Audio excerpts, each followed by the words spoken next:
हरे कृष्णा। तो आज हमें एक्चुअली कैंटो 1 चैप्टर 11 का समरी देखना है, जो हमने कंप्लीट किया।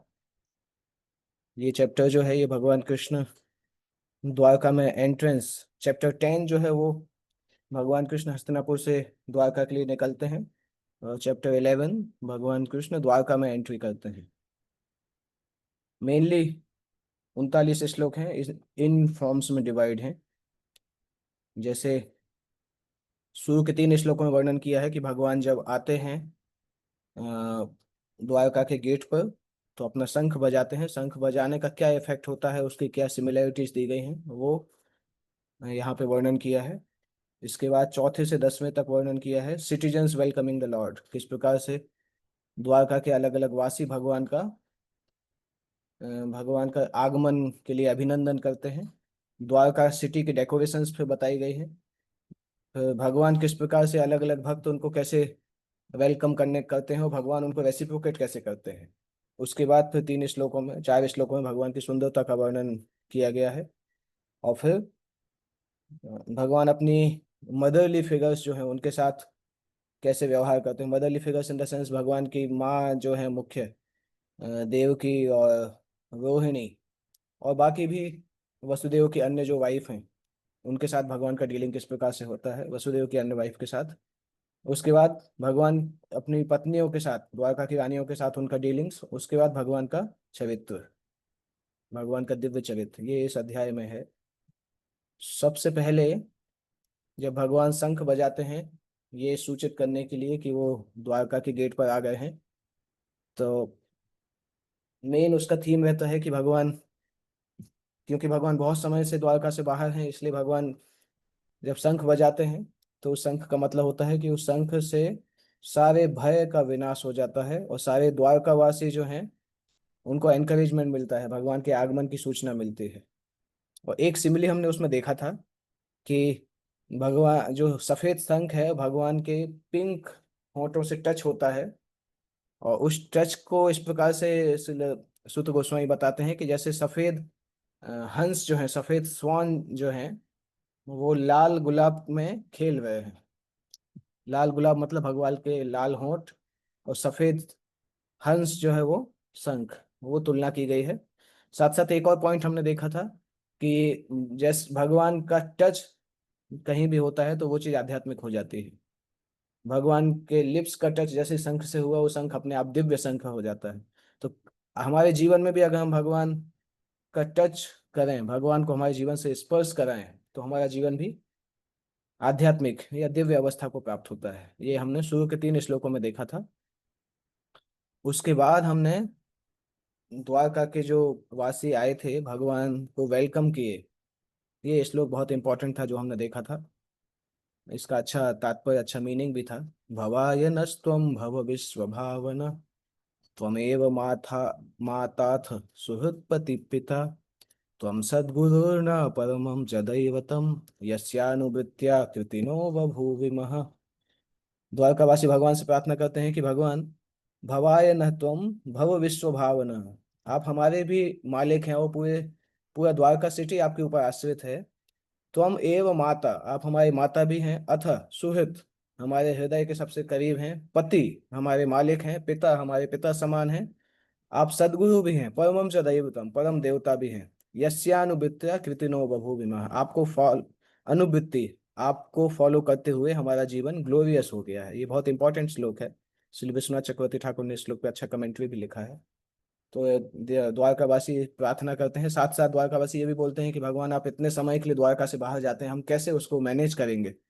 आपका हम आपका आपके वियोग में हमें बहुत कम समय भी बहुत ज्यादा प्रतीत होता है। तो बेसिकली 4 से 6 श्लोक में भगवान को वेलकम करते हैं, 3 श्लोकों में, और भगवान के चरणों में प्रणाम करते हैं। और 7वां श्लोक जो है ये हमने दोहराया कि भगवान को फॉलो करने से हमारा जीवन ग्लोरियस हो जाता है, भगवान के अ, अनुसरण करने से हमारा जीवन ग्लोरियस हो जाता है। हालांकि प्रभुपाद जी बताते थे कि अनुकरण एक अलग वस्तु है, अनुकरण नहीं करना चाहिए। अनुकरण करने से हमारा विनाश हो जाता है। अ, भगवान के निर्देशों को मान सकते हैं, परंतु भगवान की क्रियाओं का कॉपी नहीं कर सकते। क्योंकि वो क्रियाएं, भगवान कई बार ऐसी क्रियाएं करते हैं जो केवल भगवान ही कर सकते हैं और कोई इस संसार में नहीं कर सकता है। तो इस तरह से 8वें श्लोक में फिर अहो सनाथ, ये वो श्लोक है जो मैं बताया था पहले अभी, कि संसार के बड़े बड़े देवताओं को भगवान का दर्शन बहुत मुश्किल से होता है। और आप द्वारका में रहते हैं, परंतु आप द्वारका में ज्यादा दिन रहते ही नहीं हैं। आप तो कभी हस्तिनापुर जाते हैं, फिर कभी अपने अलग अलग भक्तों से मिलने चले जाते हैं। तो हम द्वारका वासियों का क्या होगा? अगर आप नहीं रहेंगे तो हम अनाथ हो जाएंगे, कृपया हमें सनाथ बनाइए। 8वें श्लोक में हमने पढ़ा था। उसके बाद वर्णन आता है, यह ही अंबुजाक्ष, दोनों श्लोक में उस तरह से ही है कि आपका वियोग हम सहन नहीं कर पाते जब आप द्वारका से बाहर रहते हैं। तो बेसिकली द्वारकावासी इस प्रकार से बोल रहे हैं कि भगवान, आप द्वारका को अपना कैपिटल तो बनाए हैं, परंतु द्वारका में रहते ही नहीं है ज्यादा। आप तो ज्यादातर ट्रेवल ही करते रहते हैं। प्रभुपाद से भी एक बार उनके शिष्य ने पूछा था ऐसा कि प्रभुपाद, आप तो आपने, इनफैक्ट जब प्रभुपाद का ट्रेवलिंग ज्यादा हो गया था, जब प्रभुपाद इंडिया से लौट के अमेरिका वापस गए थे 1967 के बिगिनिंग में, तो उनके कुछ कुछ शिष्यों ने पूछ, क्योंकि उसके पहले प्रभुपाद से उनका संग बहुत इंटीमेट संग होता था। और बाद में जब उस समय के बाद फिर प्रभुपाद जब ट्रैवलिंग कंटिन्यूअस चालू की है, तो उनके शिष्यों को लगता था अभी प्रभुपाद से उतना संग मिलता ही नहीं है।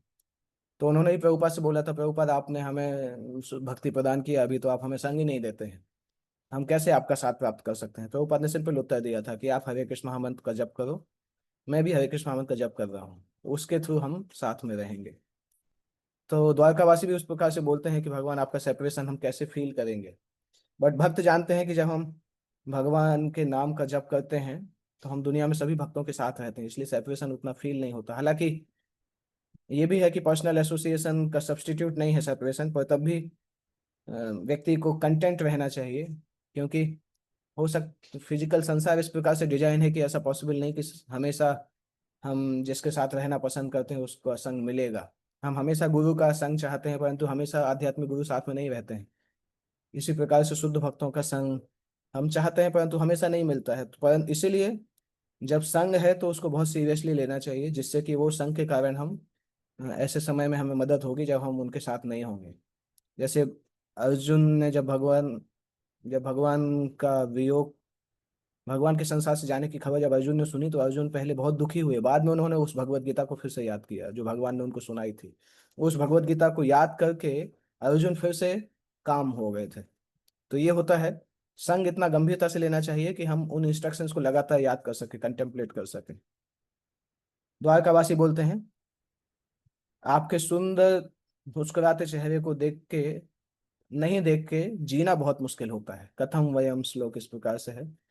उसके बाद अगले 5 श्लोकों में द्वारका सिटी को डिस्क्राइब किया गया है कि द्वारका सिटी किस प्रकार से डेकोरेट है भगवान को बुलाने, भगवान के आगमन को लेके। हर सीजन में जो ऐश्वर्य होते हैं वो सारे सारे ऐश्वर्य सिटी में व्याप्त हैं।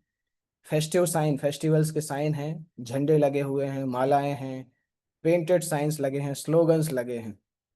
सारे के सारे स्थान साफ हैं। हमने डिस्कस किया था एक श्लोक में, गुलाब जल डाल के पूरी द्वारका सिटी से ऐसा गुलाब जल है, सेंटेड स्मेल आ रहा है। ऑस्पिशियस सीड्स, बीज डाले हैं अच्छे अच्छे, जैसे केले के पत्तों से सजाया है, मटके, पानी भर के मटके, उसके ऊपर नारियल, इस तरह से वैदिक तरीके से सजाया गया है। और प्रैक्टिकली हर घर भगवान की वर्शिप के लिए तैयार था। 15वें श्लोक में हमने देखा था कि भगवान गुजर रहे हैं सिटी से, तो हो सकता है घर के सामने से निकलें और उस घर के अंदर आ जाएं। इसलिए प्रैक्टिकली हर घर को सजाया गया था कि भगवान जहां भी जाएंगे फर्स्ट क्लास उनका रिसेप्शन होना चाहिए। ना केवल द्वारका सिटी में, अपितु हर घर को साफ किया गया था। हर घर ऐसा था कि उस घर में कोई गेस्ट आने वाला है। इस तरह से हर घर को भगवान की वर्शिप के लिए साफ किया गया था। एक्चुअली मंदिर इसी तरह से साफ होना चाहिए कि क्योंकि मंदिर भगवान का निवास स्थान है, तो मंदिर से स्वच्छ जगह और क्या हो सकती है। मंदिर को इसी तरह से साफ रखना चाहिए। अभी जब द्वारकावासी भगवान को इस प्रकार से आगमन करते हैं तो भगवान रेसिप्रोकेट करते हैं। क्लोज रिलेटिव्स अपने अपना काम छोड़ के भगवान को वेलकम करने के लिए आते हैं। समाज के अलग अलग लोग आते हैं, वृद्ध वृद्ध भी आते हैं, बालक भी आते हैं, प्रोस्टिट्यूट्स भी आते हैं। हमने एक श्लोक पढ़ा था, उसका प्रभुपाद जी ने तात्पर्य भी मतलब लंबा तात्पर्य दिया था। भगवान उन सबको रेसिप्रोकेट करते हैं अप्रोप्रिएटली, जिसके साथ जैसा रेसिप्रोकेशन चाहिए उस प्रकार से भगवान रेसिप्रोकेट करते हैं उसके साथ। और जो सीनियर्स होते हैं उनको भगवान प्रणाम करते हैं, जो इक्वल्स होते हैं उनको गले लगाते हैं, जूनियर्स भगवान को प्रणाम करते हैं। भगवान सभी को, एक श्लोक में हमने देखा था कि भगवान सभी को प्रेम की दृष्टि से देखते हैं, स्नेह की दृष्टि से देखते हैं। क्योंकि एक एक व्यक्ति को रेसिप्रोकेट करना मुश्किल है, परंतु भगवान के अंदर वो शक्ति है। एक बार स्नेह करके देखते हैं तो हर व्यक्ति को ऐसा लगता है कि भगवान मुझसे ही मेरे साथ ही व्यवहार कर रहे हैं। तो इस प्रकार भगवान सभी के साथ रेसिप्रोकेट करते हैं। और उसके बाद भगवान की सुंदरता का वर्णन है 24 से 27 श्लोक। राजमार्गे गतः कृष्ण द्वारकाया कुलस्तुया। जब भगवान राजमार्ग से जाते हैं तो स्त्रियां उनको देखती हैं। उनके शरीर का हर अंग श्रियो धामांगम अच्युतम। भगवान के शरीर का हर अंग अपने आप में धाम के समान है। ये श्लोक बहुत अच्छा है। ग्रेट फेस्टिवल, सारे द्वारका वासियों के लिए हर दिन ये फेस्टिवल जैसा होता था। भगवान जब निकलते थे तो हर दिन द्वारका वासियों के लिए फेस्टिवल जैसा होता था। श्रियो निवासो यस्योरः पानपात्र मुखम दृशाम बहवो लोकपालानाम सारंगाणाम पदाम्बुजम। ये श्लोक हमने अच्छा डिटेल में डिस्कस किया था। सीतातपत्र व्यजनैः उपस्कृतः प्रसून वर्षे अभिवर्षितः पथि पिशंगवासा वनमालया बभू घनो यथा कोदुप चाप वैद्युतैः। भगवान जब जा रहे हैं तो उनके साथ साथ शीत आतप पत्र, एक ऐसा छत्ता है जिसमें से हल्का हल्का मॉइस्चर बूंदें निकलती हैं, जिससे भगवान को कूलनेस फील हो। व्यजनई, व्यजनई का मतलब है पंखे झलते हैं। प्रसून वर्षई अभिवर्षित पति पिशंग वास, भगवान पे पीताम्बर वास लेके वनमालया, वनमाल्य पहने हुए हैं। घनो यथा, भगवान का शरीर जो है वो घनश्याम के समान है। और चाप वैद्युतई है, और जो शरीर की कांति है वो बिजली के समान है। इस तरह से भगवान की सुंदरता का वर्णन हमने देखा था। उसके बाद भगवान की डीलिंग्स, भगवान अपने माँ के महल में जाते हैं, देवकी फिर रोहिणी और बाकी जो माएँ हैं, वसुदेव की जो बाकी पत्नियां हैं, उनके साथ भगवान का व्यवहार। उसके बाद भगवान का व्यवहार उनकी पत्नियों के साथ। और भगवान की रानियों का वर्णन आ रहा है कि रानियां हमेशा भगवान के चरणों में नया नया अनुभव करती थी। हालांकि लक्ष्मी चंचला है, परंतु भगवान की रानियां यहाँ पर चंचला नहीं है। भगवान के चरण कमलों की हमेशा सेवा करना चाहती हैं। तथापि तस्यांघ्रि युगम नवम नवम पदे पदे का विरमेत तत्पदा चलापि यत् श्री न जहाति कभिचित। ये श्लोक हमने देखा था। श्री यद्यपि चलापि चला बोली जाती है, परंतु न जहाति कभिचित, भगवान के चरणों को छोड़ के कहीं नहीं जा पाती है। और ये जो पिक्चर है बहुत सुंदर पिक्चर है। ये पिक्चर एक श्लोक में ही आया है। भगवान जब आते हैं तो रानियां पहले तो मेडिटेशन में बैठी रहती हैं, मेडिटेशन में भगवान को ध्यान करती हैं। फिर भगवान को जब दूर से आके देखती हैं तो भगवान के उस सुंदर रूप को अपने हृदय में स्थापित करती हैं। और फिर मन ही मन भगवान को जाके आलिंगन करती हैं, क्योंकि डायरेक्टली आलिंगन करना उस उतना ठीक नहीं लगेगा सोशल दृष्टि के हिसाब से। और फिर अपने बच्चे को भेजती हैं भगवान को आलिंगन करने के लिए, क्योंकि बच्चा माँ के शरीर का हिस्सा होता है। तो बच्चा आलिंगन करता है, उससे माँ को प्रसन्नता होती है। इस तरह से भगवान और उनकी पत्नियों के बीच का व्यवहार था। उसके बाद 36वें श्लोक में, क्योंकि जब पत्नियों का व्यवहार आता है तो किसी के मन में शंका हो सकती है कि भगवान इस प्रकार से सामान्य पुरुष जैसा कैसे व्यवहार कर रहे हैं। इसीलिए ये श्लोक श्री सुत गोस्वामी बोलते हैं। उद्दाम भाव पिशुनामल वल गुहास द्विरावलोक निहतो मदनोपि यासाम सम्मुह्य चापम अजहात प्रमदोत्तमास्ता यस्येन्द्रियम विमथितुम कुहके न सेकु। रानियां इतनी सुंदर थी, परंतु उनकी सुंदरता भगवान के इंद्रियों को अस्थिर नहीं कर पाई। क्योंकि भगवान एक्चुअली प्रेम, आध्यात्मिक प्रेम और सेवा के द्वारा संतुष्ट होते हैं। भौतिक सुंदरता से उनको कोई लेना देना नहीं है। तो रानियां चूंकि भगवान की महान भक्त थी, इसलिए इस प्रकार से भगवान को संतुष्ट कर सके।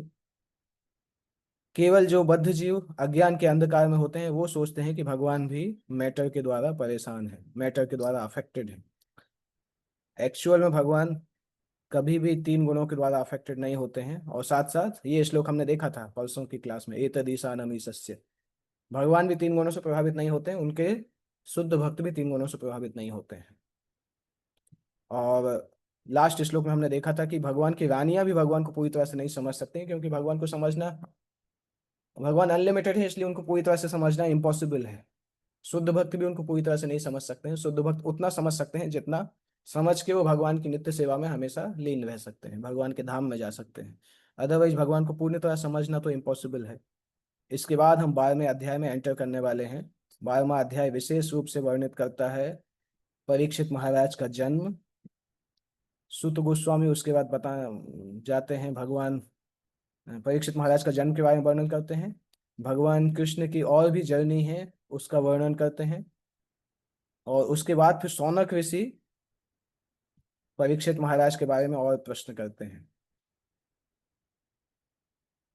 तो सुत गोस्वामी भगवान की जर्नी यहाँ बता रहे हैं। उसके बाद परीक्षित महाराज रिमाइंड करते हैं, शौनक ऋषि रिमाइंड करते हैं उनको परीक्षित महाराज के बारे में बताने का, क्योंकि ओरिजिनली चौथे अध्याय में, चौथा अध्याय जब चालू हुआ था तो शौनक ऋषि ने ये प्रश्न पूछे थे भगवान के भागवतम के बारे में प्रश्न पूछा था, परीक्षित महाराज के बारे में प्रश्न पूछा था।